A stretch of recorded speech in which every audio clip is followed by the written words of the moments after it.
Hello everyone. The subject of today's video is the car that I've actually wanted to drive for quite a long time. Back in the late 1990s, with spiralling insurance premiums on hot hatches, many manufacturers looked to make something to tempt buyers, but that was a little bit more insurance friendly. In steps the rather sexy looking compact coupes.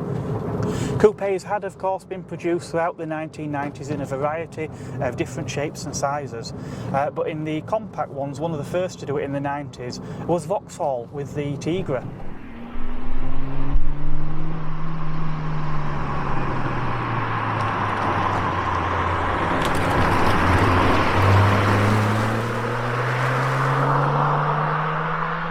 Now the Tigra was a striking little car which I think has aged very, very well, but the media of the time just didn't rave about how the car drove. Naturally, Ford thought they would have a bash at the same thing as well, and in came the Ford Puma. No, not that Ford Puma.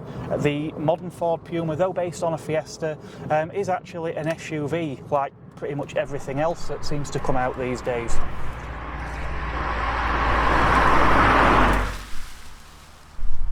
Now, I'm not saying that the new Ford Puma is necessarily a bad car. I'm sure it's a very good car, but I do have a bit of a bugbear with manufacturers seemingly always wanting to resurrect names of old models. Renault have done the same thing with the Espace, and I believe will do the same with the Scenic, and they will also look more like an SUV.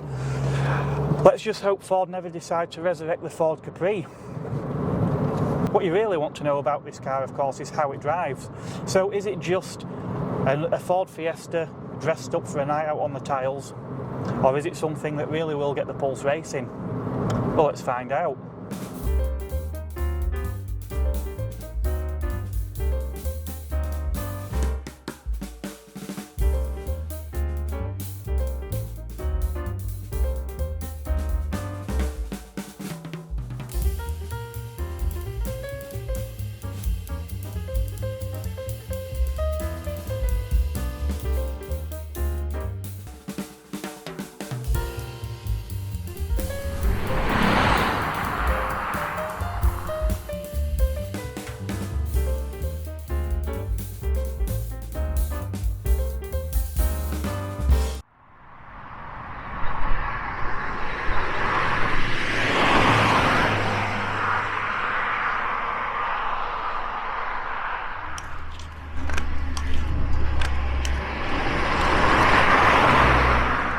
Ford unveiled its first car from its newer edge design philosophy in 1995 with the concept car, the GT90. 1996 though saw the Ford Lynx concept, which only a year later became the Ford Puma. The Puma is credited as being the first car in the UK to have been designed entirely by CAD, and in record time as well. As I say, only 12 months from concept to production car. But as I say, the Puma needed not only to look good, it had to drive well. Now, you certainly won't be disappointed with the Puma. The handling is fantastic. I actually had a Ford Ka, or KA if you prefer, many, many years ago. And just the same, the steering on that car was razor sharp. There doesn't seem to be any sort of dead area in the middle of the steering. Weights up really, really nicely. The gear shift as well is probably one of the best gear shifts in any car that I've actually driven. A really short throw and really snickety. It actually makes it what I think of as Ford's Holy Trinity from the late 1990s. Obviously the Ka, the Puma, and a few years later the first generation Ford Focus, which moved the game on even further still. So the man behind all this technical wizardry was one Richard Parry Jones. Sadly, we lost him in 2021, and Ford actually named a proving ground after him in his honour.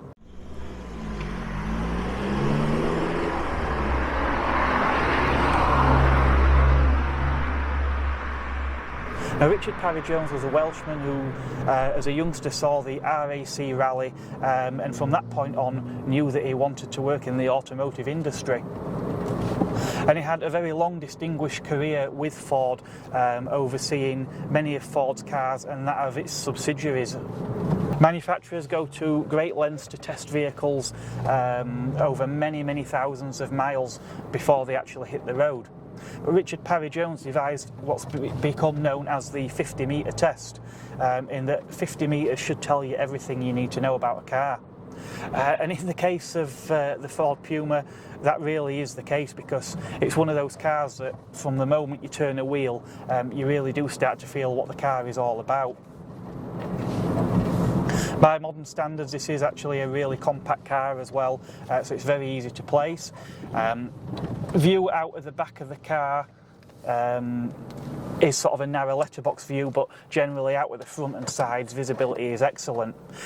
For a sports coupe, you do actually sit rather high as well, is one thing I've noted in here. Even with the seats set as low as it'll go, I do feel I'm sat quite high, but you soon become used to that. Certainly anyone that's used to a sort of city car anyway, that would probably all be quite familiar to you.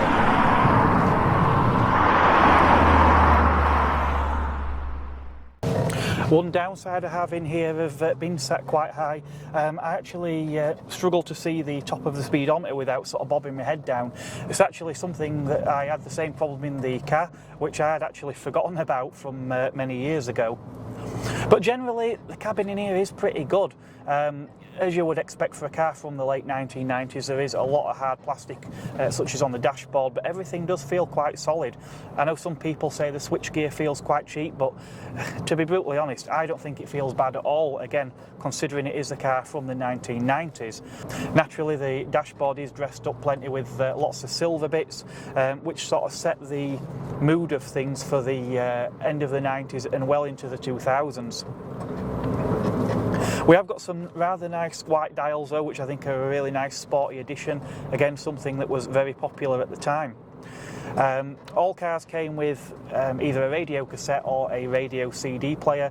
With this pop-out panel here, these removable buttons, was a security device. Obviously things like pop-off radio fronts were still very much a thing in the 1990s. Now this particular vehicle I'm driving has got a few options on as well. We've got the Ford's Quick Clear windscreen, which is obviously great for demisting the car, although I can actually see the lines a little bit through the glass. We've also got air conditioning, which was offered quite cheap on the Pumas. I remember hearing at the time this was because Ford couldn't put a sunroof in because of the curve of the roof. And we've also got this rather nice leather interior as well. But what you really want to know about is this engine.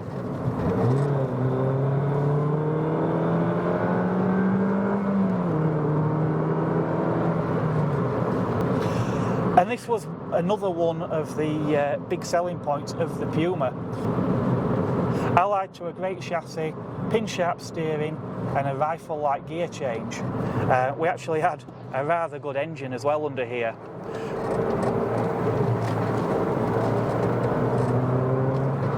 Now Ford may have saved a few quid on parts of the interior. I mean, these cars were around £14,500, which put it at a similar price to my Megane Coupe 1.6e Fiji, which was a car from the segment above. Now the Puma could be had with a 1.4 litre engine for most of its life, which was replaced with a 1.6 litre engine for the last year of production. But the engine that you really wanted in your Puma was the 1.7 litre.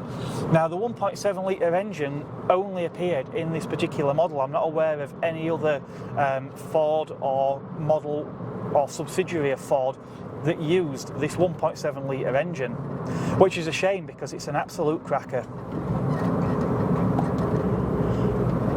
So we've got an inline 4 1.7 litre, twin cams, 16 valves, but we've also got variable cam timing on this car as well. What all that adds up to is 125 horsepower and a 0 to 60 time a shade over 9 seconds, top speed 126 miles per hour.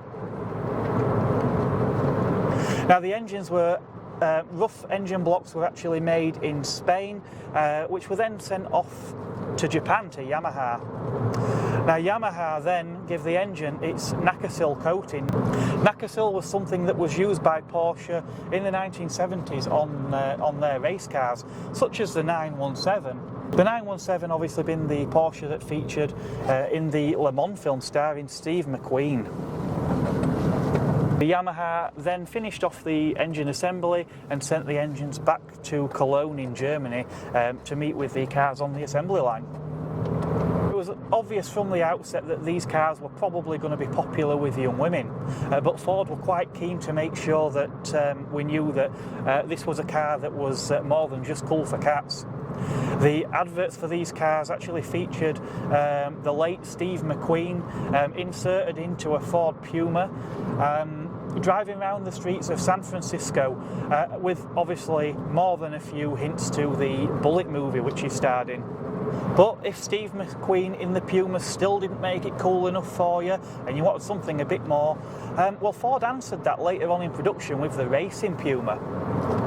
Now the Racing Puma was more than just a body kit, giving the car some wide arches and close to 100mm of extra track. You still had the 1.7 litre engine in the Racing Puma, but now tuned to 155 horsepower. 0 to 60 was now shaved down to under 8 seconds, but the top speed still remained 126 miles per hour. I believe those cars also had some performance brakes on there and larger 17-inch wheels over the 15-inch that you would have got on the standard cars. Of course, the problem with the Racing Puma was price. Where you could have had one of these for $14,500, a Racing Puma would have set you back more like £23,000. There was initially meant to be a run of 1,000, ended up being cut to 500, with many of those cars allegedly actually staying within Ford, going to some senior managers. The problem the Racing Puma faced at that was, at the time, the very popular Subaru Impreza, which was doing very well in world rallying, had more power than the Racing Puma, had four-wheel drive as well. Today, however, Racing Pumas are very sought after, and you're likely to pay a substantial premium to get into one. Regular Pumas though, yeah, mere mortals can still afford to buy one of these cars. Now, it's quite common knowledge that Ford Pumas, in fact a few other Fords the car as well, like to rust for fun, so that is something you really need to check out, particularly around the rear arches on these cars. This car I'm driving is actually a later cut car which were actually produced with thinner Russian steel, so these ones rust even worse. That said though, this car is actually a very good example. Used car prices here in the UK have been all over in recent years, but at the time of filming you could probably pick up yourself a bit of a welding project from as little as £1,000. Several thousand would obviously get you a really nice one, and somewhere in between, maybe sort of £3,000 or £4,000 would get you a fairly tidy 1.7. The 1.7 is of course the one you want. As with many small cars of the 1990s and early 2000s, there were of course a number of special editions available. The first of which was the Millennium, which was 1,000 cars, built to commemorate Ford winning the Millennium Products Award. Remember earlier in the video I mentioned that it was the first car to be designed in the UK entirely by CAD. This car was available with zinc yellow paint, which personally I'm not a fan of, alchemy blue leather interior, Recaro seats, and you could also have a numbered badge and a keyring for your Millennium Puma. 2000-2001 saw the Black Edition, originally planned for 1,000 cars, but due to popularity actually ended up running to 1,600 cars. These had Panther Black paint, midnight black leather interior and Ford F1 style alloy wheels. 2000-2002 saw the last special edition, the Thunder. This one actually ran to 2,000 cars, 1,000 of which was in the ever popular Moondust silver paint, and the other 1,000 being in Magnum Grey, which was a bespoke colour for the Thunder only. You also got a midnight black leather interior, 6 CD changer and multi-spoke alloy wheels. Truth be told though, whichever version of the Puma you go for, with the exception of the racing, represents a real bargain these days.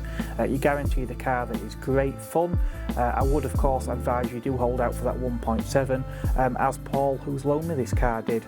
Paul actually owned one of these cars new back in the day, and always wanted another one, and he spent a long time trying to find the perfect car for him. For the price of a package holiday to Spain, a used Ford Puma will put smiles on your face long after your suntan would have faded away.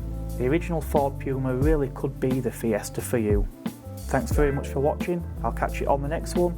Don't forget to like, comment and subscribe for more videos to come.